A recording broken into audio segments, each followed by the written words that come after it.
Olá, alunos da Escola da Topografia. Estamos aqui para iniciar um novo módulo, dessa vez o módulo 3, que é a introdução à base legal e normativas relacionadas ao georreferenciamento de imóveis rurais.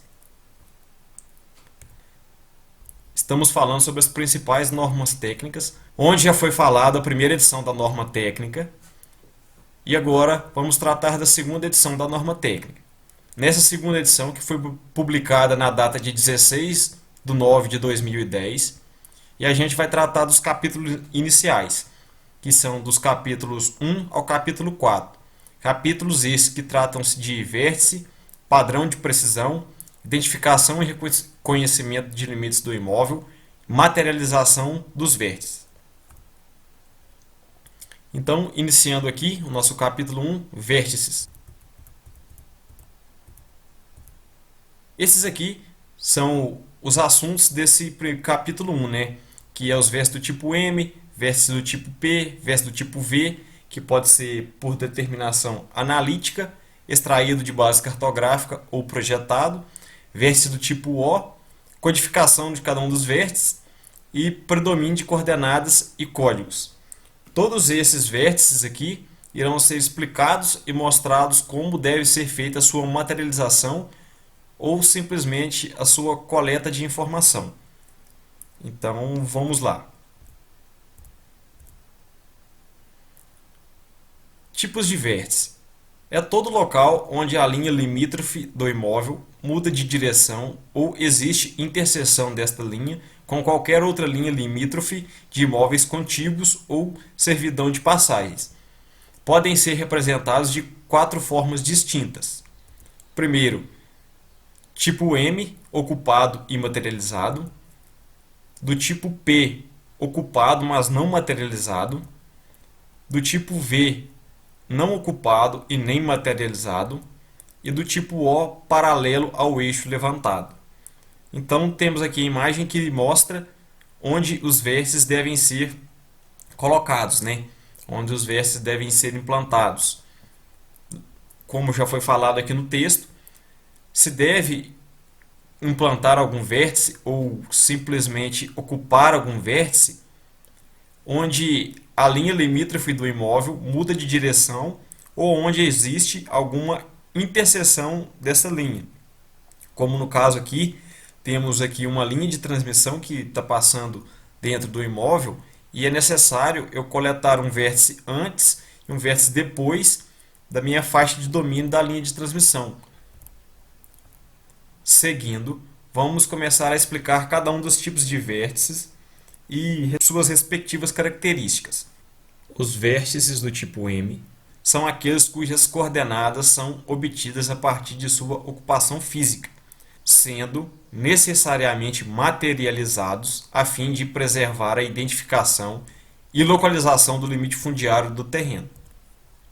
Os marcos são pontos materializados no solo, geralmente instalados com uma chapa de ferro, junto a uma base de acordo com o código que remete informações importantes como latitude, longitude e altitude e determinado local. Então, cada marco que for materializado, ou seja, marco este que você vai lá com um objeto físico mesmo e implanta, fura um buraco no chão e implanta esse marco lá. Todos esses tipos de marcos devem ter essa plaqueta de identificação.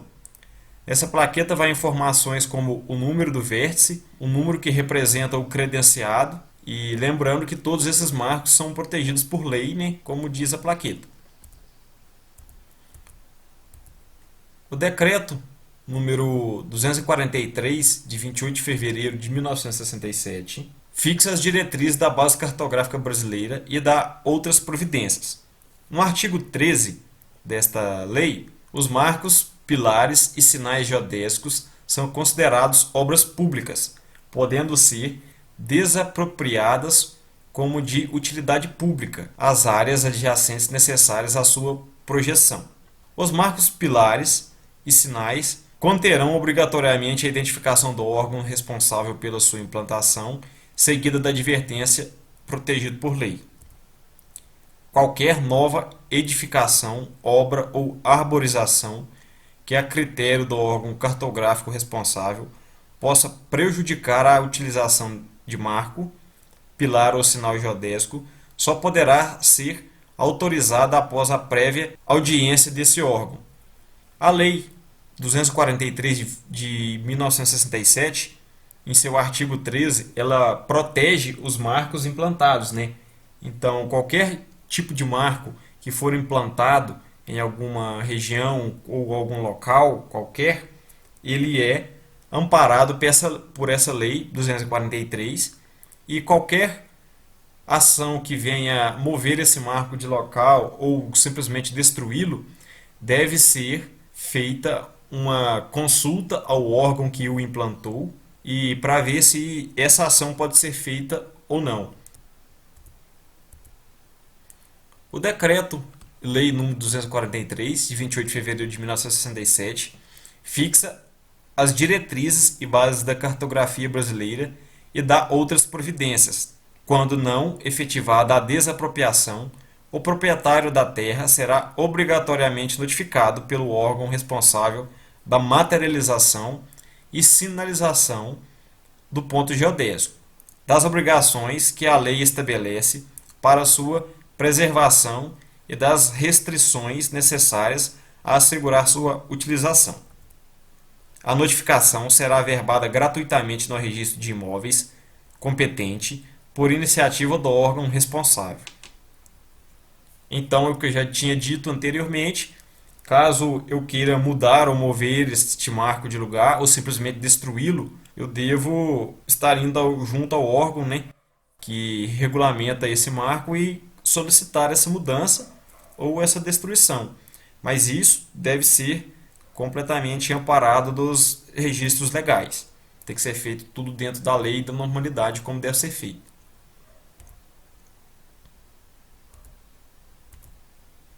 Vértices tipo P. Ponto. Os vértices do tipo P são aqueles cujas coordenadas são obtidas a partir das ocupações física e estão localizados na divisa do imóvel ao longo de acidentes físicos ou geográficos. Esses vértices não precisam ser materializados de forma perene, mas devem ser codificados. Então, os vértices do tipo P, diferentes dos vértices do tipo M, eu não preciso implantar nenhum marco em campo. Basta apenas eu coletar os pontos da minha divisa. No caso aqui da imagem, é um rio navegável. Notem que eu peguei os pontos acompanhando os limites do terreno, a fim de demonstrar perfeitamente o meu limite. E esses marcos não são materializados, como eu já falei, mas porém eles devem ser codificados. Cada ponto desse coletado, no meu georreferenciamento, eu devo fornecer a codificação deles. Ou seja, eles devem ter um número e esses números devem acompanhar o conjunto de coordenadas de cada um desses pontos. Então, suponhamos que eu tenho o vértice tipo P, número 50. Então, eu tenho que indicar, né, a coordenada do meu vértice tipo P, número 50. Entendeu? É um procedimento simples, uma vez que você coletou as coordenadas dos pontos, é necessário apenas nomear os pontos. Essa codificação dos vértices será vista no item 1.3 dessa norma. Então, os vértices do tipo P devem ser nomeados, porém não materializados. Quando localizados no início ou no fim do caminhamento, margem do rio, da estrada, dentre outros, torna-se necessariamente um vértice do tipo M. Então, suponhando que eu tenho uma linha de divisa, no caso aqui do meu rio navegável, e eu coletei os vértices do tipo P em todos os meus limites. E aqui tem alguma, no final do meu segmento, tem alguma mudança brusca de direção, no qual adiante já o terreno já não é mais meu, a propriedade já não é mais minha. Então, nessa situação, eu devo implantar um vértice do tipo M, como está nos mostrando aqui a imagem. Então, em todo início ou fim do caminhamento, eu devo implantar um vértice do tipo M. Vértice tipo virtual, ou conhecido também como vértice do tipo V.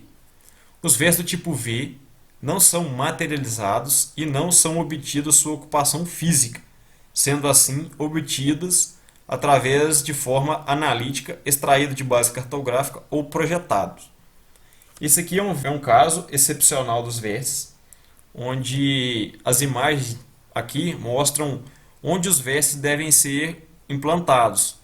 Então, os locais onde não é possível uma implementação estável e o limite não é coincidente com o limite físico, como o caso dos vértices situados em brejos e pântanos. Limite situado em áreas usadas para agropecuária, onde a implementação seria um empecilho para o desenvolvimento da atividade. Suponhamos aqui que eu tenho as situações aqui mostradas nas imagens. Os vértices do tipo V, como fala aqui, não são materializados, ou seja, então não tem que implantar nada, e não são obtidos a sua ocupação física, ou seja, então não vou até o local e determino sua posição. E como eu vou obter essa coordenada desses pontos? Isso vai ser visto aí em seguida, mas primeiro é necessário ter em mente as situações que esse tipo de vértice pode ser usado. Suponhamos aqui em brejos, o que não resolve eu implantar um vértice do tipo M, pois suponhamos que eu implante um marco lá e vem uma enchente, por exemplo. Essa enchente pode muito bem arrancar o meu marco e movê-lo de lugar, então é uma fixação que não está instável. E na outra imagem aqui podemos ver um rio, né? Então, suponhando que minha divisa seja no centro desse rio. Então, como que eu vou implementar um marco no fundo do meu rio?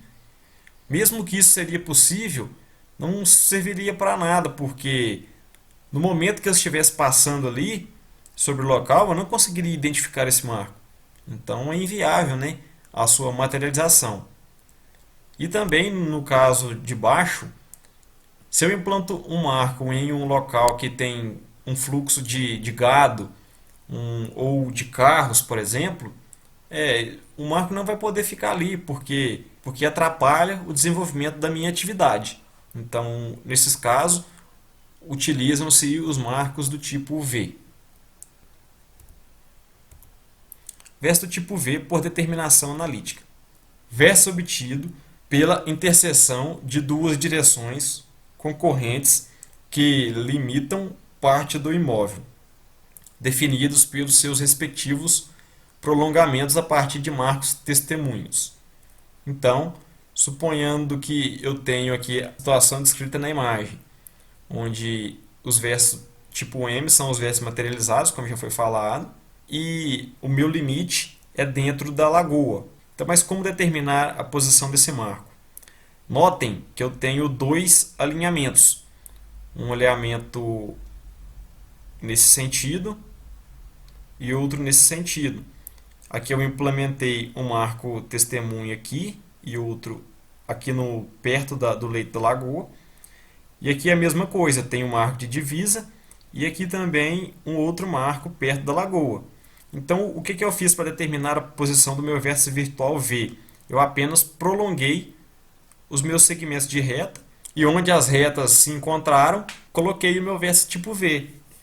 Então, através de softwares, isso é uma ação bem simples que pode ser determinada de forma bem prática, né?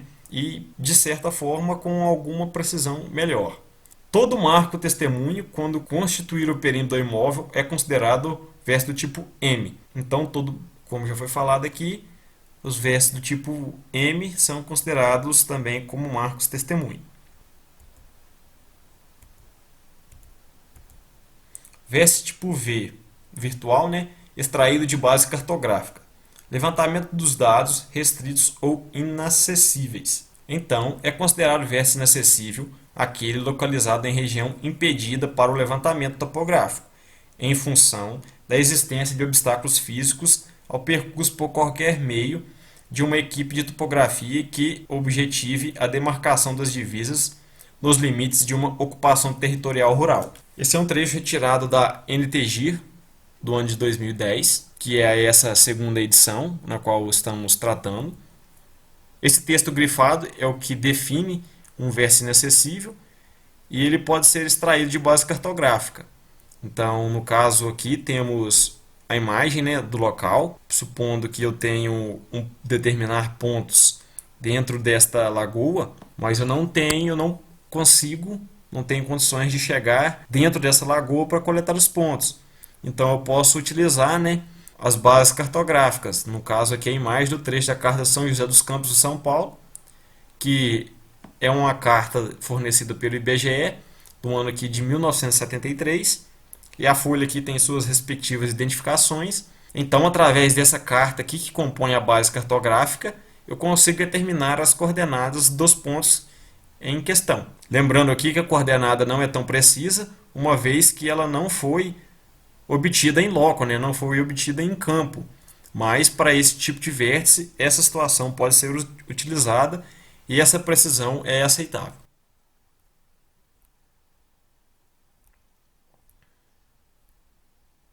Temos aqui algumas formas de se obter os vértices inacessíveis, que devem ter uma precisão melhor ou igual a 7,5 metros. Visto isso, temos algumas formas disponíveis no mercado para determinar essas posições, como por exemplo as imagens de satélites, que muitas das vezes podem ser obtidas de forma gratuita pela internet, né? Existem alguns satélites que fornecem essas precisões requeridas, como por exemplo o satélite WorldView 1 tem uma precisão de 0,5 metros de resolução. Então eu consigo determinar o meu vértice com uma precisão de 50 centímetros, bem melhor do que a precisão aceitada pela norma, né, que é 7,5 metros. Então aqui é uma lista de satélites que possuem a precisão necessária para determinar os vértices inacessíveis.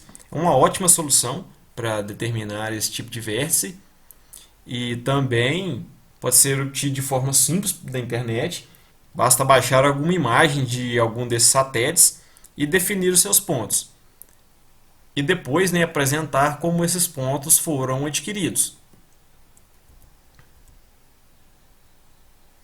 Vértice tipo V projetado.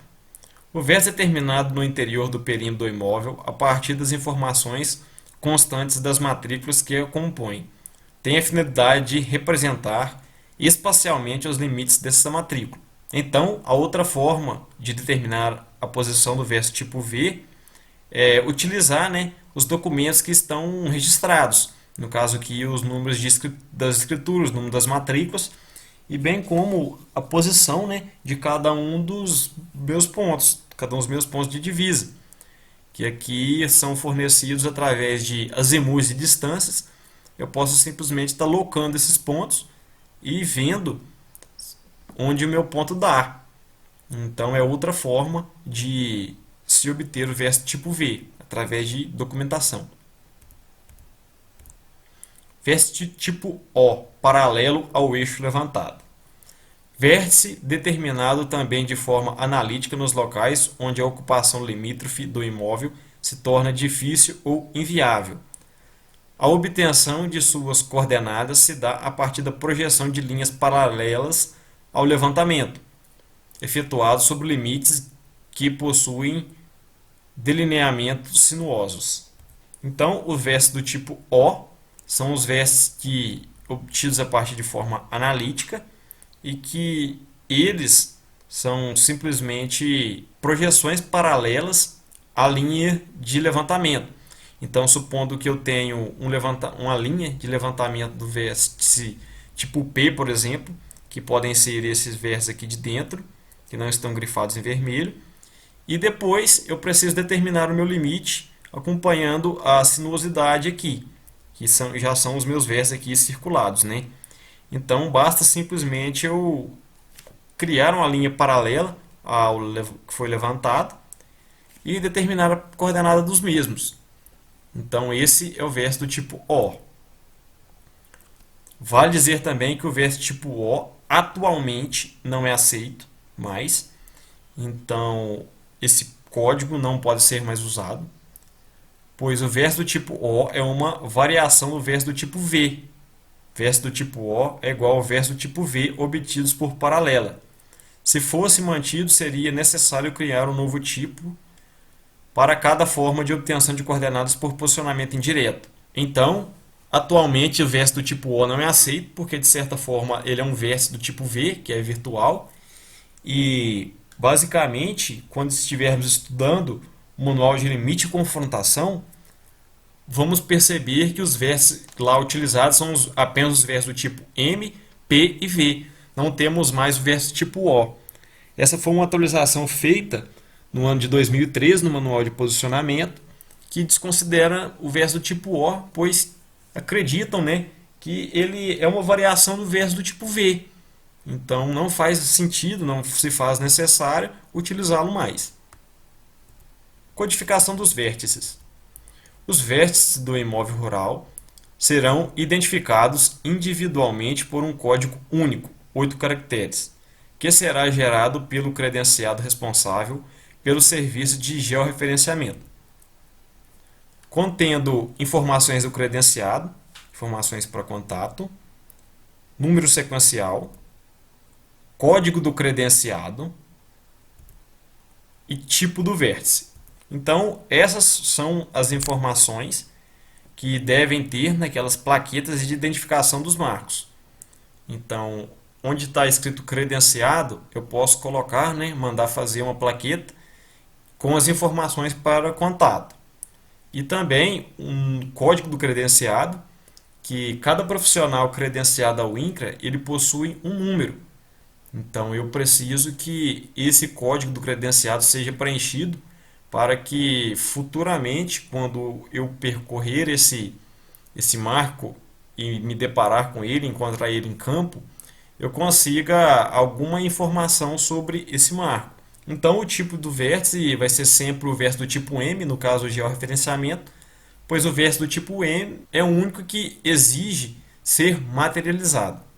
E aqui o número sequencial, ou seja, o número de identificação do vértice.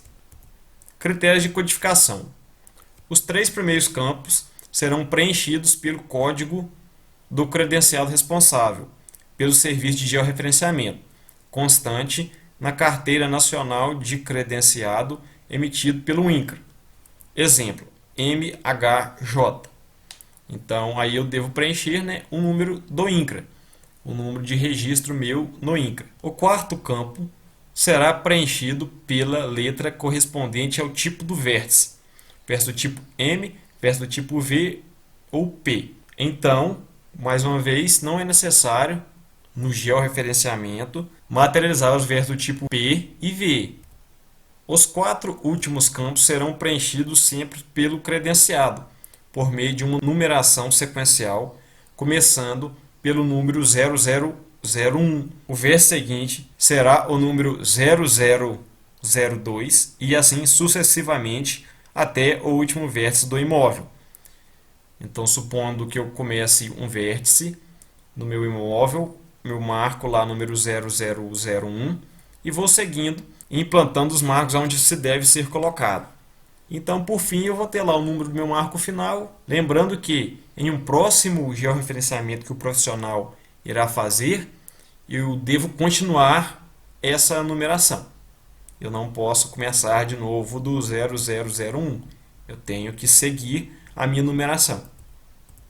Quando este número atingir o valor de 9.999, o credenciado deverá reiniciar essa sequência, substituindo no primeiro campo à esquerda o número 9 pela letra A. A nova sequência será encerrada quando alcançar a configuração A999. Alcançando este valor, reiniciar substituindo a letra A pela letra B, assim sucessivamente até alcançar a letra Z. Ao esgotar este sequenciamento, o profissional credenciado deverá implementar uma nova sequência, começando com AA01 até AA99, seguindo por AB01 até AB99 e, assim sucessivamente, até acabar as sequências com ZZZ9. Após finalizar esse sequenciamento, deverá iniciar com 00A, seguindo de 001A e assim por diante até 999A, seguindo de 00B até 999B e assim sucessivamente até chegar em 9ZZ.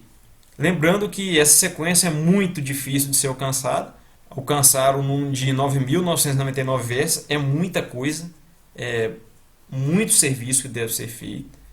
Então, essa sequência aqui é mais a critério de conhecimento mesmo, mas que é bem complicado, é bem difícil chegar a essa quantidade de vértices.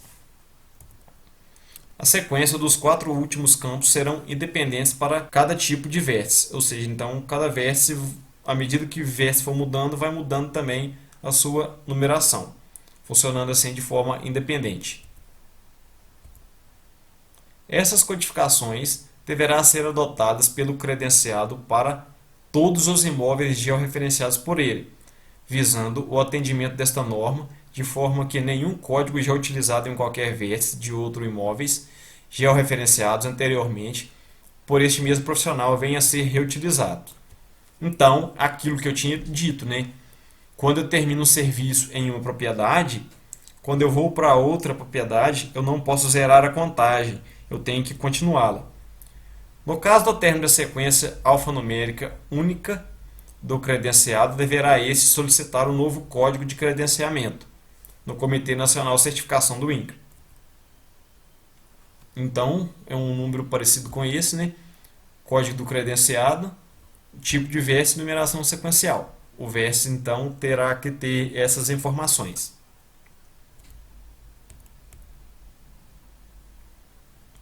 Codificações de vértices de imóveis contíguos.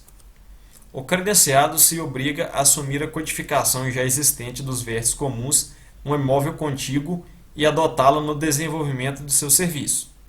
Como exemplo, temos imóvel referenciado pelo credenciado do código MHJ, imóvel B, contendo 6 vértices, dos quais 3 são comuns a um imóvel já certificado pelo INCRA, imóvel A. O georreferenciado por outro credenciado do código SGR. Então, suponhamos aqui que eu tenho que realizar a medição do imóvel B, no qual a minha credencial é MHJ, sendo que meu imóvel A já foi georreferenciado pelo profissional com a inicial SGR.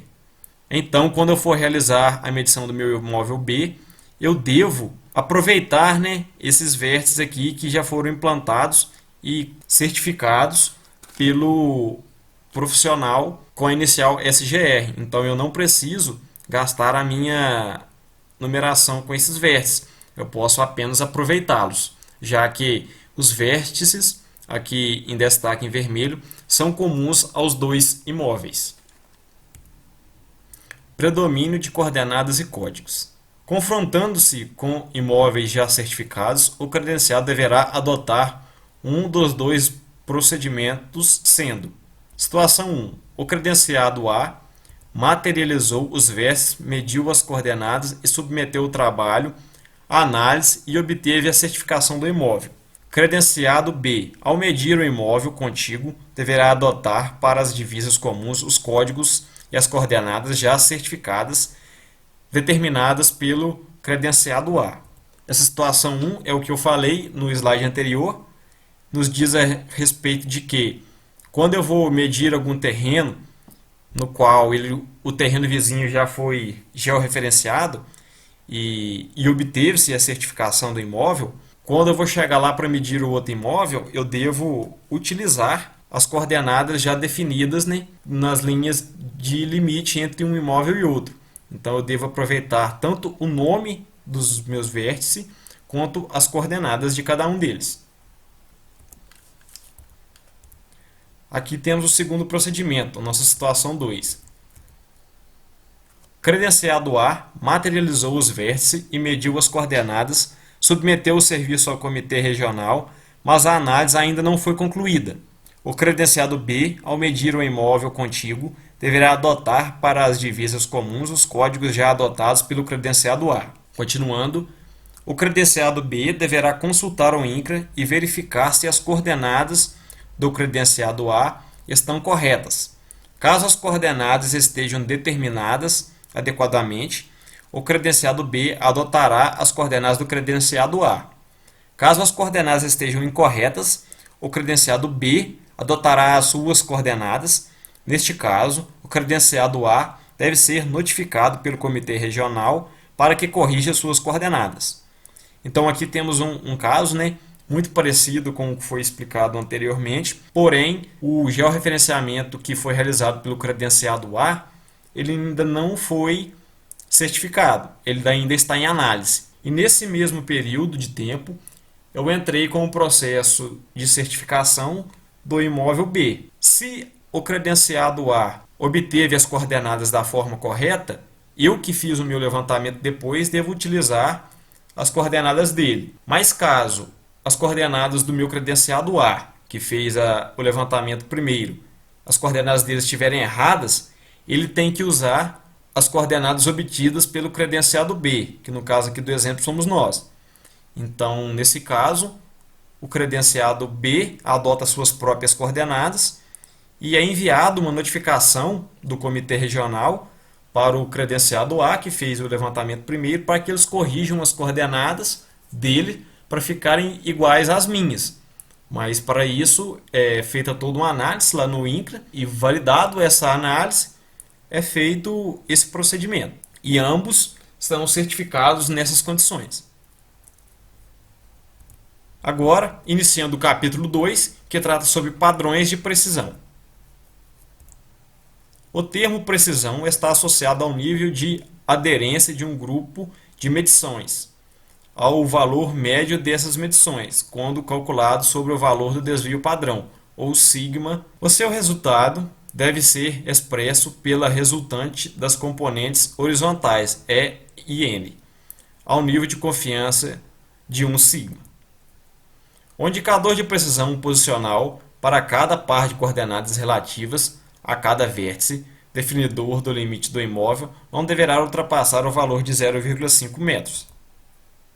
Isso é definido na portaria do INCRA, número 954, de 13 de novembro de 2002, que estabelece que o indicador de precisão posicional a ser atingido na determinação de cada par de coordenadas relativas a cada vértice definidor do limite do imóvel não deverá ultrapassar o valor de 0,5 metros, conforme estabelecidos nas normas técnicas para levantamentos topográficos. Então, a minha precisão do meu ponto, considerando tanto a minha coordenada horizontal E e N, ambas não devem ultrapassar o valor de 0,5 metros. Então, meu sigma deve ficar no valor entre 0 e 0,50 metros, ou seja, 50 centímetros. Então, essa é a precisão requerida por esta norma. Tendo como exceção o levantamento dos vértices e limites naturais, que já foi falado anteriormente, que tem uma precisão de 1,5 metros, e levantamento dos vértices restritos ou inacessíveis, que são os vértices do tipo V. Então, nesses dois casos, essa precisão não se aplica.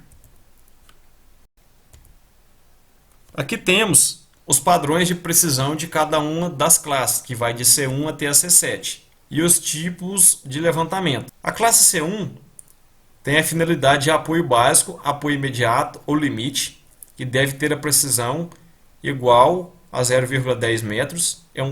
Por exemplo, os vértices do tipo M, né? Deve ser definido pelos vértices do tipo M. Esses vértices de apoio básico, apoio imediato ou limite são os vértices que servem de apoio ao nosso levantamento. Vértice do tipo classe C2, apoio imediato ou limite, que deve ter a precisão de menor ou igual a 0,20 metros, e também do tipo M. Desenvolvimento de poligonais ou limites, que a precisão deve ser igual ou menor a 0,40 metros, e o vértice que ele deve possuir é o tipo M ou P. O vértice de limite se encaixa na classe C4 e deve ter a precisão menor ou igual a 0,5 metros e pode ser determinado pelo vértice do tipo M, P e V. E o O, caso ele fosse atualmente utilizado. O vértice de classe C5 é utilizado nos vértices de limites naturais, que devem possuir uma precisão menor ou igual a 2 metros. E também pode ser determinado pelo vértice do tipo V, P ou O. Tipos de levantamento: C1 de apoio básico, C2 vértice de apoio poligonal, C3 poligonais, C4 vértice do perímetro, C5 vértice de limites naturais e C7 vértice de rastreio ou inacessíveis. Valores se refere à resultante horizontal determinada por. Essa aqui é a fórmula que determina a precisão do vértice. Então, temos aqui que PP é igual a precisão posicional, onde eu tenho aqui o sigma do E mais o sigma do N, dividido por 2, e esse valor deve estar dentro de uma dessas classes. Então, se eu quero um vértice, por exemplo, de classe C4, esse meu resultado de PP deve ser menor ou igual a 0,5 metros, bem como as outras precisões.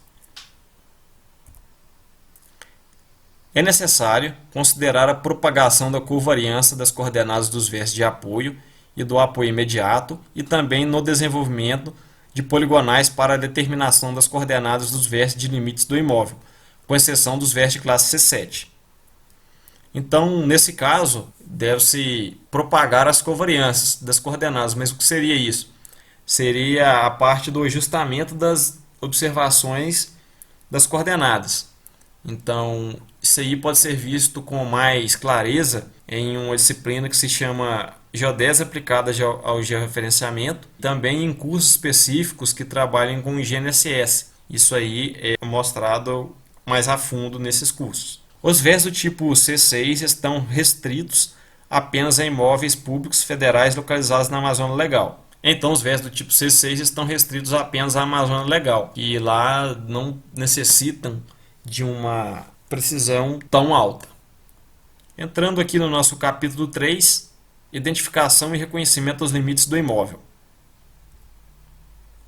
Situações previstas: imóvel composto por apenas uma matrícula ou transcrição, imóvel cortado por uma estrada de rodagem, imóvel composto por matrículas e transcrições, imóveis compostos por várias matrículas com servidão averbada, imóveis composto por várias matrículas com reserva legal averbada, imóvel composto por várias matrículas em condomínio e partes ideais, imóvel em área urbana com a finalidade rural, imóvel resultante de desmembramento de imóvel já certificado. Essas aqui são as situações previstas por essa norma para identificação e reconhecimento de limites do imóvel.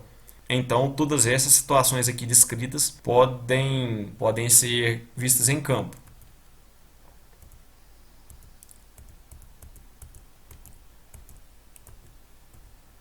Documentação solicitada pelo credenciado ao proprietário, reconhecimento de limites, identificação dos limites. Então, estes passos são necessários para que se identifique da melhor forma possível e de uma forma mais exata os limites do imóvel.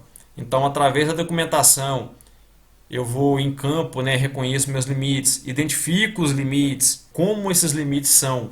No caso aqui, pode ser um limite de linha seca, estradas públicas e ferrovias, linha de transmissão, oleoduto, gasoduto, cabos óticos e outros, ou também cursos d'água.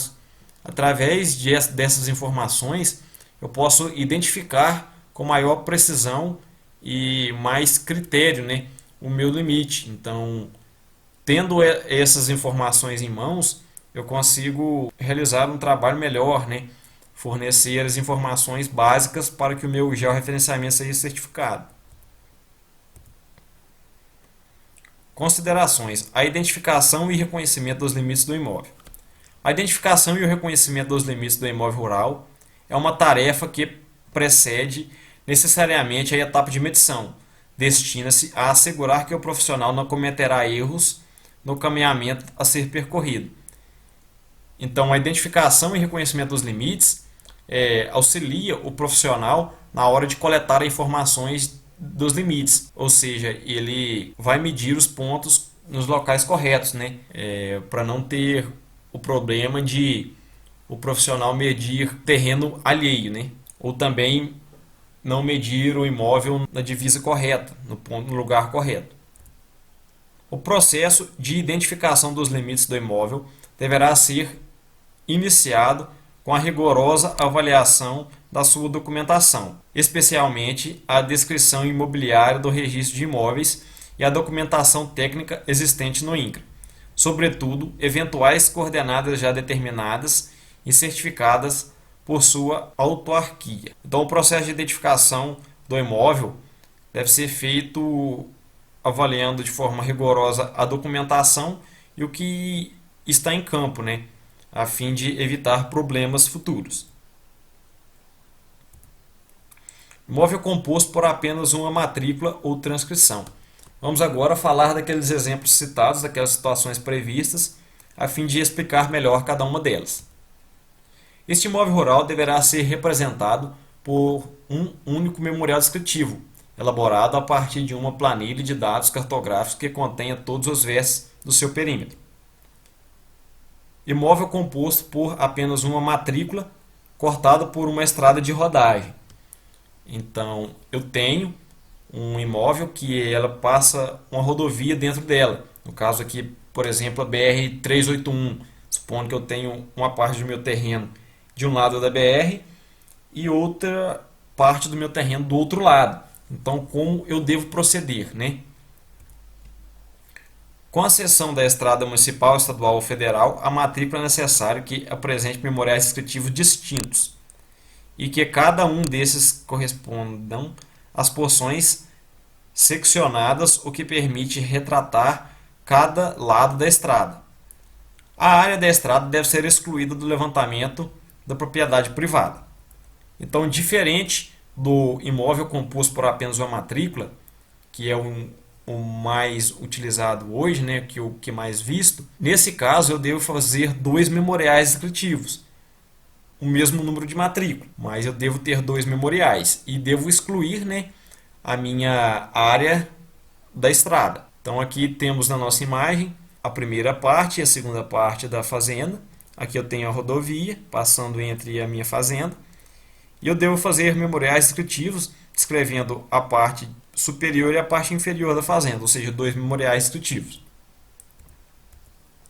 O imóvel é composto por várias matrículas ou transcrições.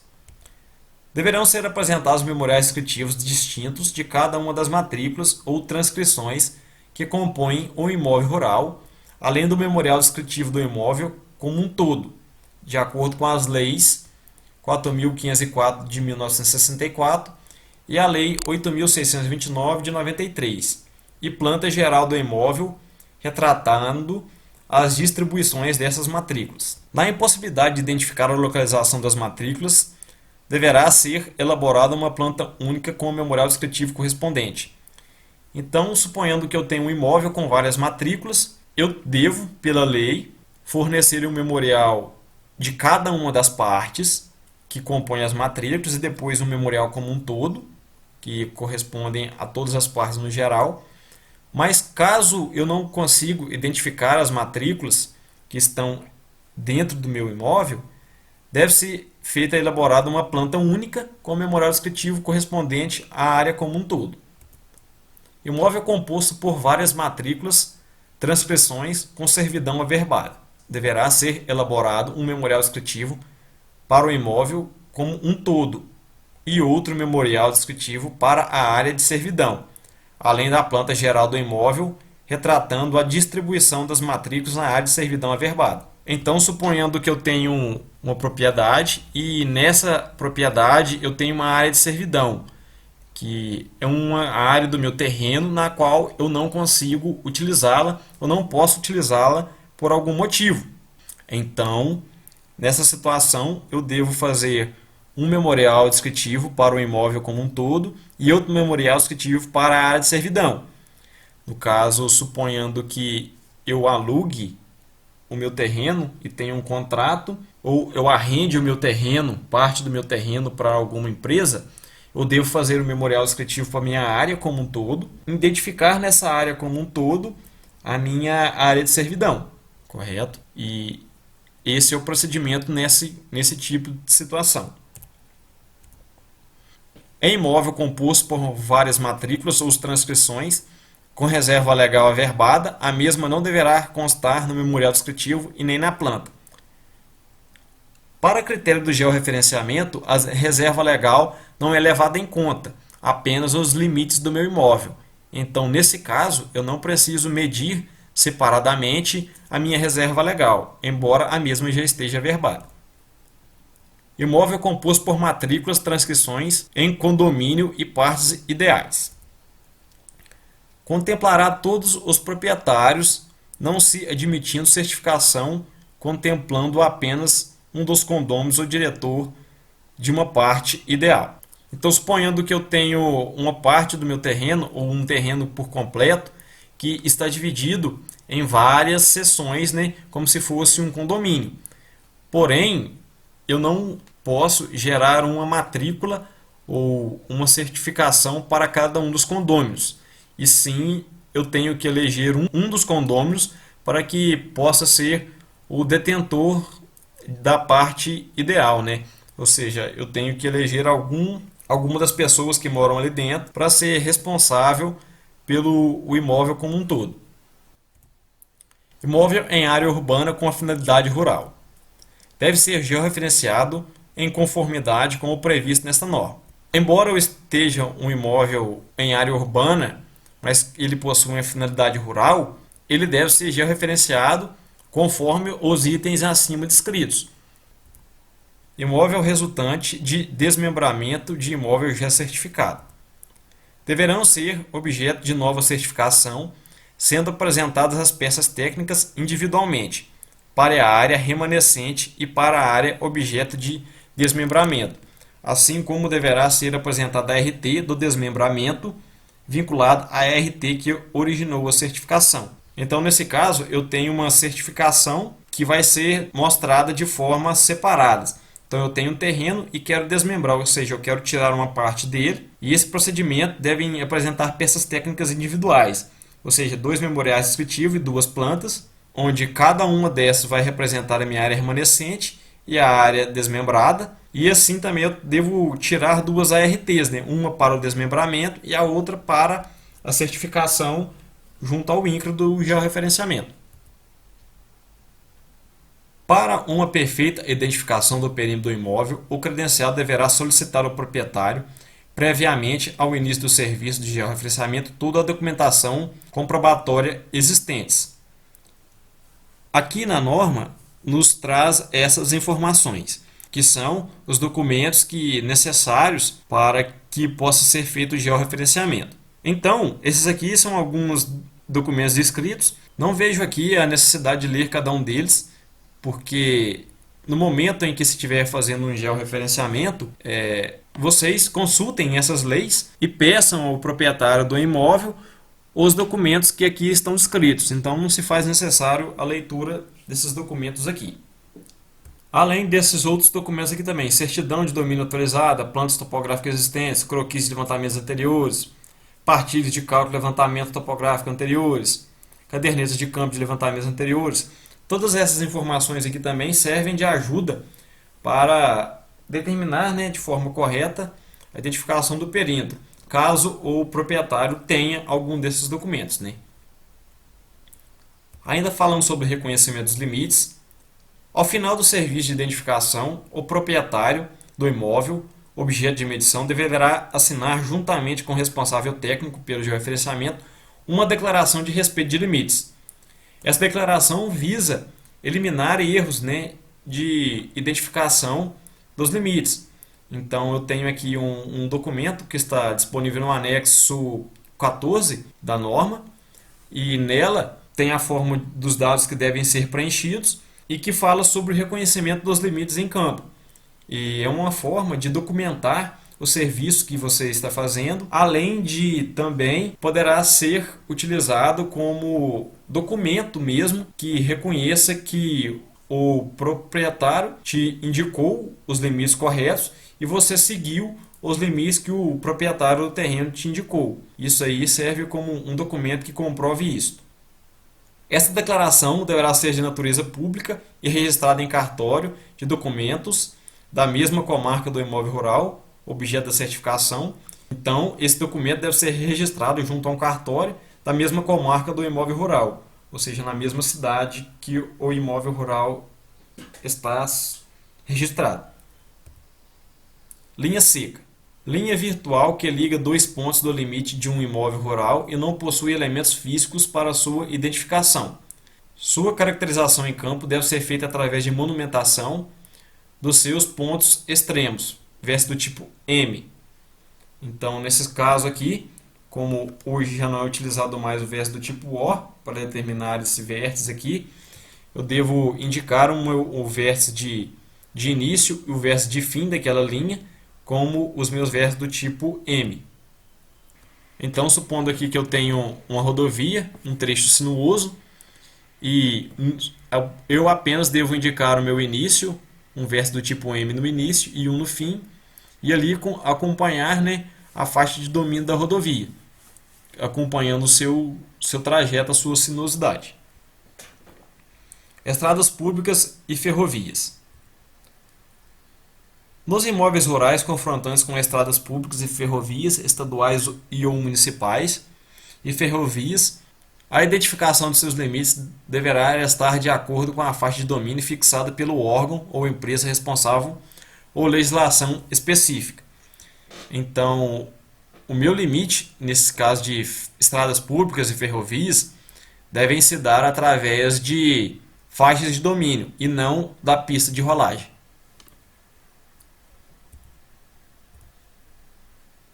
Linha de transmissão, oleoduto, gasoduto, cabos óticos e outros.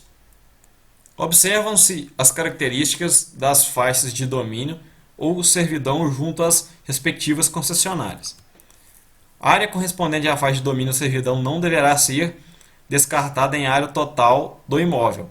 Então, nesse caso, diferente do outro citado anteriormente, no caso das rodovias federais, onde eu devo ter 2 memoriais descritivos, nesse caso eu devo ter apenas um memorial descritivo e a minha faixa de domínio aí, do meu gasoduto ou oleoduto, que seja, eu devo mostrar ela no meu levantamento. Então, essa área deve estar somada ao meu levantamento. Diferente também do caso citado anteriormente, em que a área era excluída. E essa área de domínio, essa faixa de domínio, a largura dela é determinada pelo órgão ou pela empresa que realizou o serviço.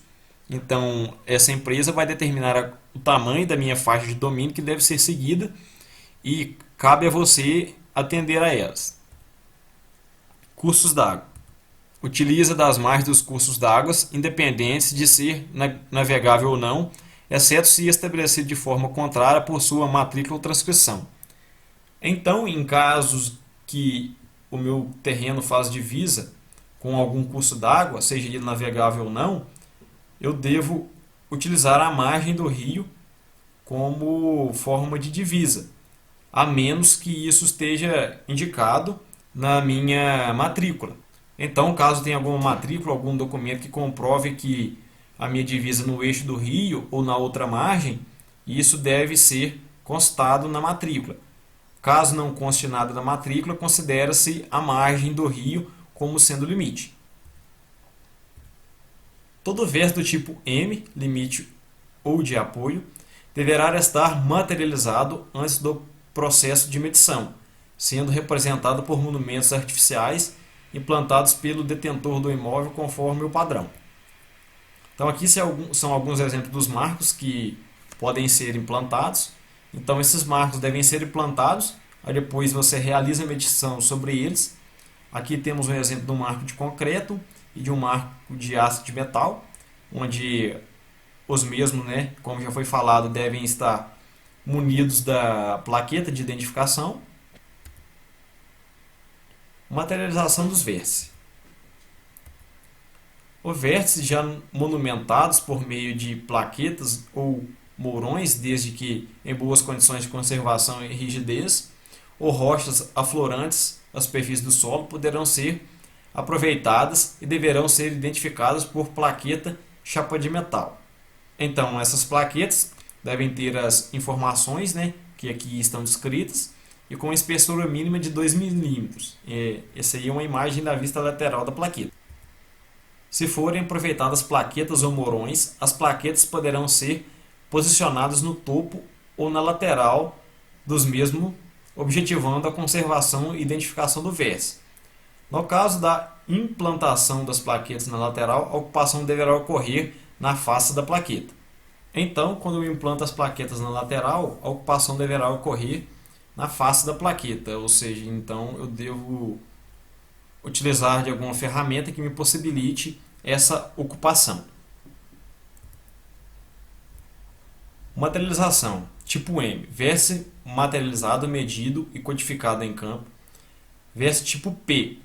Vértice medido e não materializado. Tipo V. Vértice determinado indiretamente e não materializado. Do tipo O, paralelo ao eixo medido e não materializado.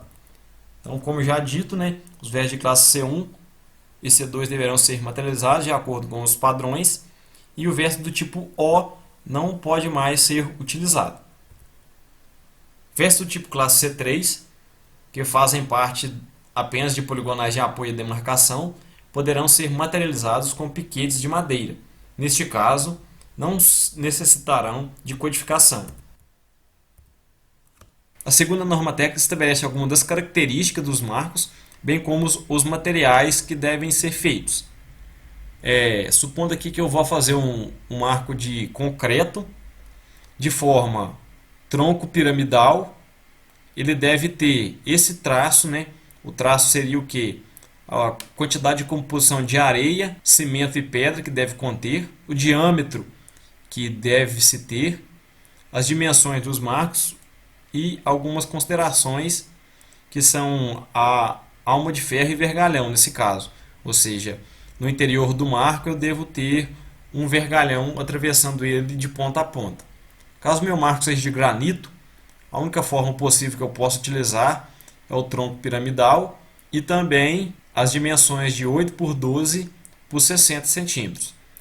O marco de ferro ele tem que ter o formato de espinha de peixe com o diâmetro de 49,5 milímetros, a dimensão de 900 milímetros de comprimento, ou seja, 90 centímetros, e ferro galvanizado e com base pontiaguda.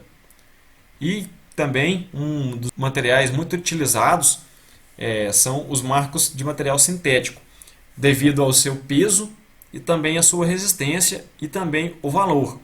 É um marco assim que se pode ser encontrado por um preço mais baixo e que ele é resistente a fogo, como aqui é descrito, e também ele possui um peso menor. Então, quando se vai transportar esse tipo de marco, você consegue transportar uma quantidade maior devido ao seu peso ser reduzido. É a única forma que é aceita por esse marco de material sintético é o tronco piramidal, as dimensões de 8 por 12 por 60 centímetros, como os de concreto, e devem ser resistentes ao fogo. Observação: todos os materiais devem conter uma chapa de metal, aço inoxidável, alumínio, cobre ou bronze, contendo identificação do vértice, aflorando cerca de 10 centímetros do solo natural. Então, cada marco deve ter espaço para a sua respectiva identificação e também ele deve estar posicionado a aproximadamente 10 centímetros do solo, para que ele possa ser fácil encontrado, né? E o material da plaqueta, na maioria das vezes, é um alumínio, devido também ao seu preço e à sua resistência. Então é isso, pessoal. Essa foi a nossa aula, que tratou sobre o início da norma técnica, né? Da segunda edição da norma técnica para georreferenciamento de imóveis rurais. E agradecemos pela sua atenção e até a próxima aula.